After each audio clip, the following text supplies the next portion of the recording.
Now, a day after he was nailed by the CBI in the 2G scam, Dayanidhi Maran's fate is likely to be decided in the next 24 hours.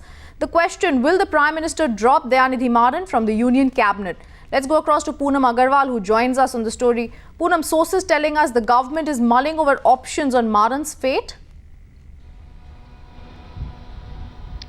Well, absolutely, because yesterday's progress report that was filed by the CBI in the Supreme Court clearly in the preliminary inquiry speaks about the fact that Dayanidhi Maran forced Shiva Shankaran to sell off his stakes in Aircel to Maxis Group, and also the fact that in return Dayanidhi Maran got a kickback through Maxis company, because Maxis Group made an investment of 599 crores in Sun Direct, which is owned by Maran's family. So these allegations made by Shiva Shankaran in his statement to the CBI, which was finally filed in the status report by CBI, clearly shows about the fact that the preliminary investigation speaks the fact that Maran is in trouble. Now, since the questions have been raised on the entire matter by the CBI and there is a progress in the investigation, many people have already been questioned. Now, really, the pressure is increasing on Dayanidhi Maran. The government may now ask Dayanidhi Maran to step down from the post of the minister, and very soon the cabinet reshuffle is also likely to happen. So certainly CBI is also keeping a close watch on what exactly is the fate of Dayanidhi Maran, because CBI is also looking forward to question him after all the witnesses and the documents are being collected by the CBI in this particular case. Poonam, stay with us. Let's also go across to Jagori, who's joining us outside Dayanidhi Maran's house. Jagori, any word from Dayanidhi Maran? Is he actually talking to the media at all? Unfortunately, Rhythm, nothing has come out from his end. We are standing outside his house here. It's 6 Akbar Road here in New Delhi.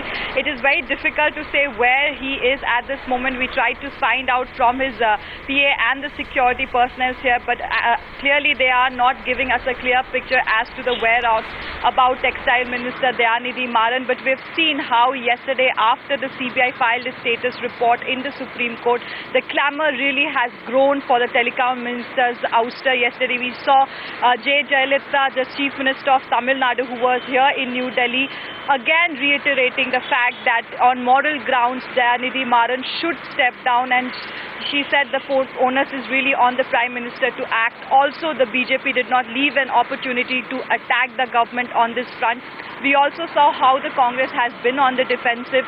Repeatedly, Congress spokespersons this question was put that now his role in the 2G scam is under the scanner. The CBI is probing his link, yet the Congress was on the defensive, dismissing this by saying that they were not the spokesperson of the CBI. So really, we'll have to see. Today is a crucial day and how it pans out for Dayanidhi Maran. Back to you. Stay with us, Jagori. Let's also go across to Nandita Suneja, who's joining us from the Congress headquarters. Nandita, very clearly, sources saying the government is mulling options over Maran's fate.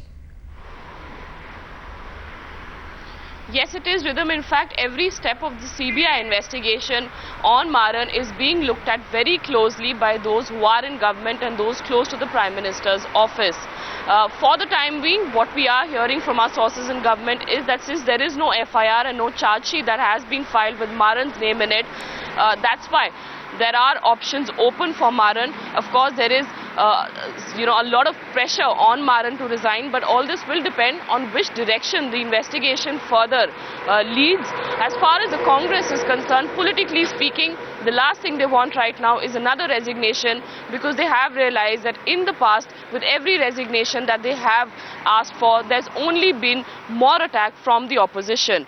The Congress has tried to take a moral high ground by getting A. Raja to resign. Kanimuri is behind bars, but there is a realization that all that has only made the party go more on the back foot, and the BJP has only attacked it further. And as the Congress heads towards a very stormy monsoon session, the last thing that they would want is another resignation. But all this depends on what leads the investigation really throws up finally, which the CBI is conducting into the 2G scam.